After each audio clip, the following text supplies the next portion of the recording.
As long as I'm loving what I'm doing and excited about it, I know that I'm on the right track. It's important to celebrate the hard work and not just the achievement, because the achievement wouldn't be there without the hard work.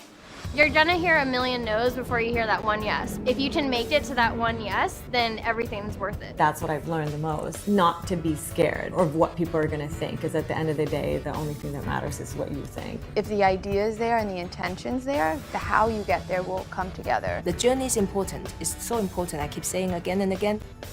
I'm still wondering how I can be better. How can I make a better show? How can I make the people I work with happier? Breakfast meetings, Skype calls. A lot of greasy hair. Trial and error. Review and design. A lot of laptop in bed. We can always push 1 inch further. And I'm taking you into my process. Inside my process. It's always a process.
Have you ever had any ideas for your career that started from something that might have scared you? Well, you know what? I was a pretty sickly kid. I was the kid who caught everything at school. I spent a lot of time getting medical tests and in hospitals and going to doctors, and it was no fun. And I was a candy striper in high school. And that pretty much is why I became fascinated with medicine. And pretty much is the basis for how I came up with writing Grey's Anatomy. Yeah. Even my parents put me to bed early on Thursday nights to watch your shows. But I can tell that you're trying to define new goals. So what are some questions that you might be asking yourself? I'm still wondering how I can be better. What's next? How can I make a better show? What new creative hurdle is there? And I feel like the most important thing that I do is show people representations of themselves or of other people. We create empathy. You watch our shows, you find a way to have empathy for people who maybe don't look like you, or maybe you get to see somebody who looks just like you for the first time. So one of the things I think I get to do is to educate people about people who are different than they are, about disabilities, about LGBTQ issues, about people of color. People get to see a world that is maybe different from the world that they live in on a regular basis. What do you do when you doubt yourself? Oh, wow. I tell myself that doubt is a normal part of any venture. You know, doubt and failure are a normal part of things. If you don't doubt yourself, then you're overconfident. So frankly, doubt is sort of nature's way of making you stop and look around and be sure about what you're doing.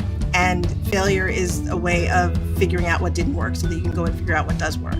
It's all on the path to success. Do you think you're always going to be in process? I think so. I'm not a person who I think is just gonna like stop and do nothing. As long as I'm loving what I'm doing and excited about it, I know that I'm on the right track.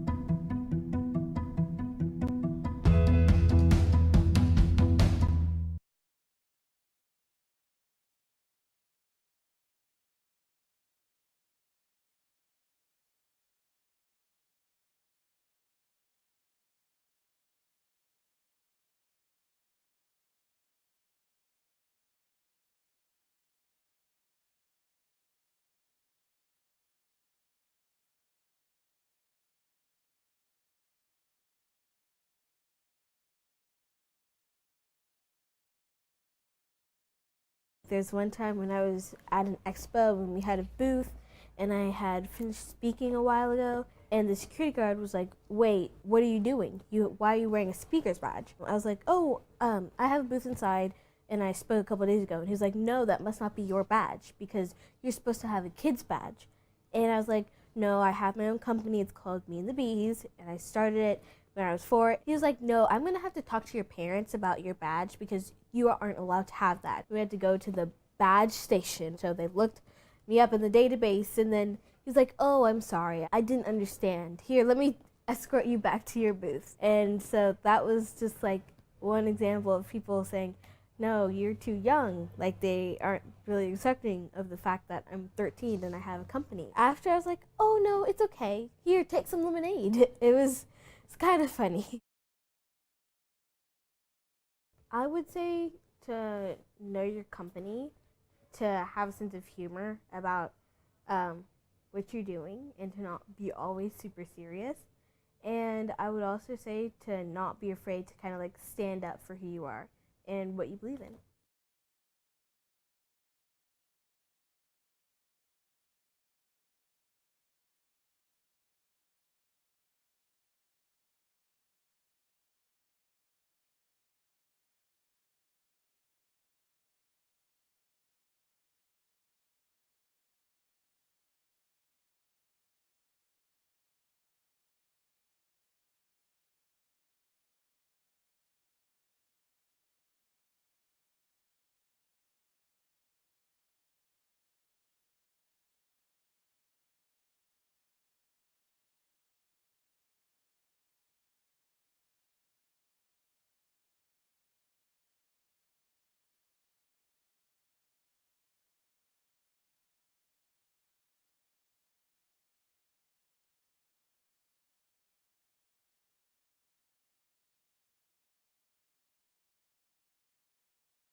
At first, I was scared to say that one of my weakest areas was finance. To me, that was really hard. I didn't go to business school. I went to an art school. I certainly did not have that business background and that finance background. And so it was scary when I would get questioned on, well, what are your numbers and what are the margins and what are percentages? I was very weak at that. For me, I think it was very important to sort of identify those areas that I was weakest and seek people that could help me in those areas without being scared of them thinking that, oh, I'm not successful, or like, this is, she's not real smart. But it just to be really honest, and then it's helped me so much more because now I have support of so many people that, believed in me at that point and wanted to help me, and now sort of like help me through the growth of my business. You could still be powerful and strong and confident even when you're putting your weaknesses out.